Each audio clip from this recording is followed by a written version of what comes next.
All right, so this video is all about how to manage your postpaid students. From the moment you get a student who has agreed to pay for lessons after you provided a service up until, their invoicing, their payment, everything like that. So right now we've put in John Doe here on our dashboard and we've said, okay, he's postpaid. So the first thing we're going to need to do is we're going to say, okay, we made this commitment to John Doe. John Doe wants 5 lessons, okay? He wants 5 cooking lessons. So I'm going to go to my lessons sheet here. And that is not the lesson types, right? We're going to a lesson sheet. It looks green. It's green. So, so basically, after every lesson that you do, you are going to click on his name here. So on the drop down here, he should automatically appear. You're going to put the date of that lesson. Let's make it the 21st here. You're going to say the amount of time that lesson was. So let's say it was a 1-hour lesson. And then you choose the cooking lesson. So it's just generic, normal cooking lesson. That's $60. So the total amount is 60, right? But you agreed to do 5 of these, right? So we're just going to quickly make 5 more lessons here. Imagine that you have already done these lessons. We'll put different dates on them too to sort of distinguish them from one another. And so he did July 21st. So we'll do the next time is going to be, he'll do it the very next day. He'll do it on July 22nd there. I'm also going to change this a bit. Like instead of doing 1 hour, maybe this took a bit longer. So we're going to do 1.5 hours. Still the same lesson. But you'll see here now the amount is 90 because it accounts for that difference in hours. This is the hourly rate. So an hour and a half of 60 is actually going to be 90 there. So it does log those changes and gives you that extra sort of flexibility there. So we'll do that also with these other dates here. So we'll just do consecutive lessons here for different dates. Let's make this 2 hours and let's make it a little more interesting. Let's say he wants to do cooking in Italian, which has a different rate. 2 hours, so it's 144. And let's say he does also another hour of the regular cooking. And then let's say he does another hour of something else. Let's say he does SAT prep. I don't know why, but just to show you there, right? So when you're logging a lesson, it's nice and simple because you really only, the essential information is in these first 4 columns here. And it really just takes seconds to fill in per lesson. All the other bits here, the yellow, of course, you don't want to touch it. You see here that it's telling you these are unpaid lessons, not just for John Doe, right? I have the child student here, adult student. Any lesson with anybody you're going to put on this same sheet here. So this is not just reserved for John Doe. This is for anybody. You can also, these are optional, but you have these sections here for notes that you want to take on the topics you covered, what you want to do the next lesson, homework you assigned, the status of the homework, and other homework notes. If that's relevant to you, but it's not required for the rest of the system. It's really just these first 4 columns are critical. Okay, he's done 5 lessons. And so what do? He is a postpaid student. So it's time for us to make the invoice. So we're going to go to postpaid invoice generator. It's going to look like this. It's fairly blank at the moment, but there's going to be some magic because at the top there's a drop down and you're going to click John Doe, and once you do, his name appears here.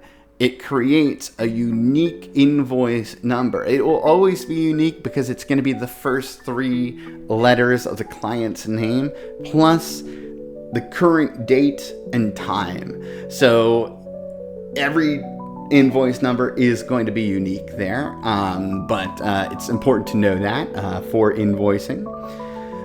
It will automatically put the current date, and also the due date is going to be automatic. You know, going back to our tutor settings, remember I set my settings at 30 days. So that's why, because you're going to see it here. It's basically saying, okay, 30 days after August 3rd is going to be September 2nd. So automatically configures that.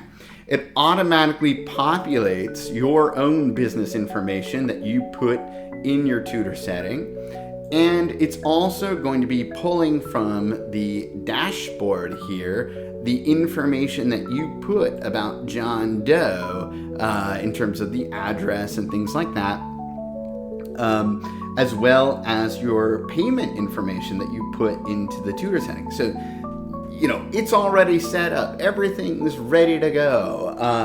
The really cool thing is that in sort of the item list here, it registers every lesson that is outstanding. Any lesson that is unpaid for by Jane Doe is going to automatically appear here. So remember, he did, you know, different kinds of lessons, different hour amounts, and so it logs all those differences in there. And then we have the subtotal and, of course, the total. Just one other thing you might notice is just before the subtotal, you see reimbursable expenses. Now, what is that? That is there for any other costs that is associated with Jane Doe that might not be part of the lesson itself. So that's maybe things like transportation, resources, materials that you are buying on behalf of Jane Doe that you would like to charge Jane Doe for. So what are you going to do? You're going to go to your expense tab here, if this is relevant to you. You're going to put in, you know, the date that you made these purchases. So I'll say, yeah, July 22nd. I'm going to do two things here, okay? And then I'm going to say, okay, who is the student in question? We're talking about an expense that I want to put to Jane Doe, right? If it's a personal expense, then you're going to choose self-personal, so it won't be billed to any student there. But in this case, let's say that we got a recipe book for him, and also maybe there was a travel expense. Let's say, yeah, for one of the lessons was a travel expense for some reason. Okay, but okay, so let's say that the recipe book is $24. The transport cost was $12. And then this is mostly here for your tax purposes. If you want to be using this to help you figure out your deductibles throughout the year, you can click, oh, these are deductible expenses because they're business expenses. And then you're going to say, okay, the payment status of this, it's not billed, right?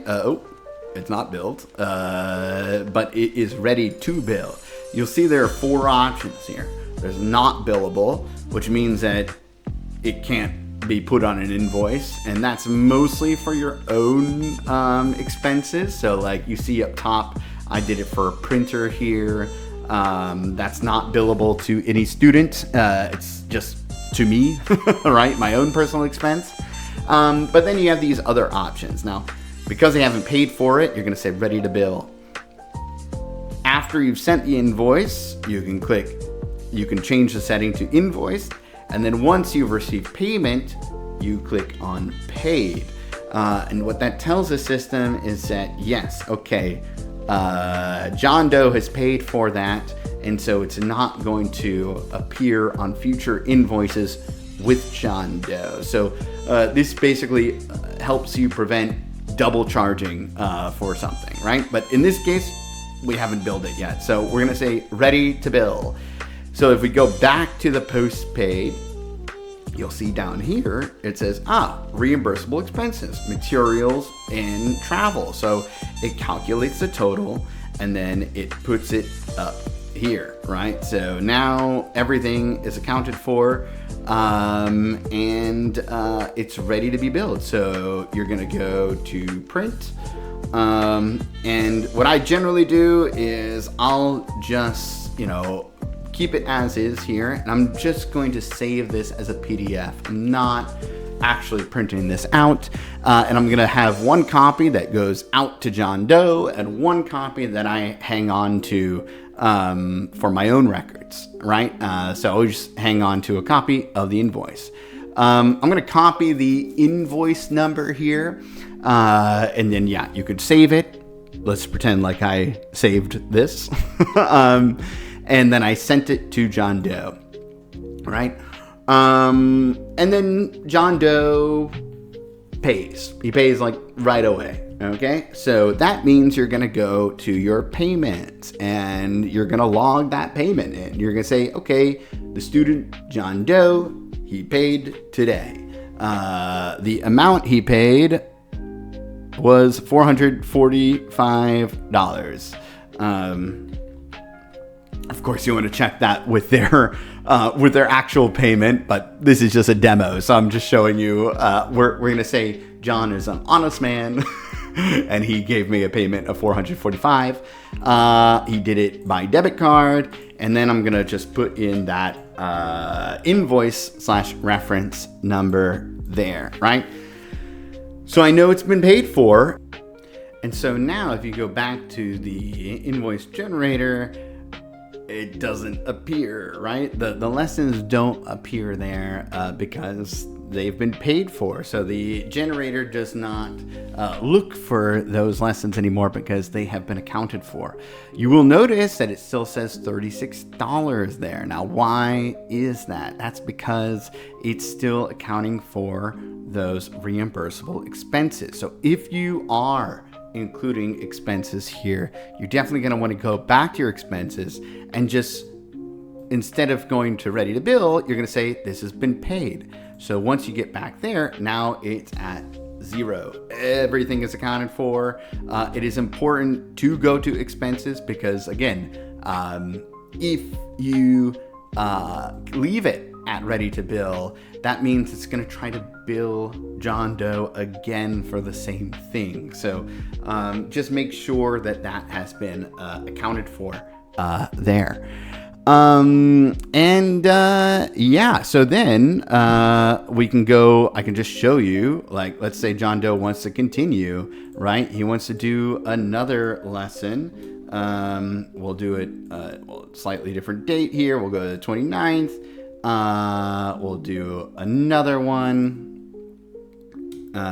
for a different date here. We'll go to the 30th, and we see here that the hours, we'll do just 1 and 1. Again, he does a SAT prep and a cooking lesson.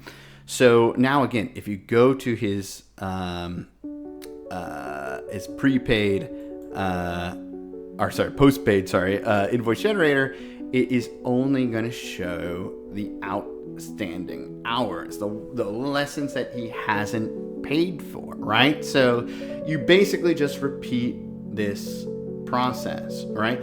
Now, I know that's a lot to take in, but really, once you get everything set up, it just takes no time at all to log lessons, to send these invoices. It really saves me several hours a month and lots of headaches. So that's just a general overview of what to do with a post-paid student. If you're operating with students who are prepaid, have a look at my other video focusing on that, how to manage them.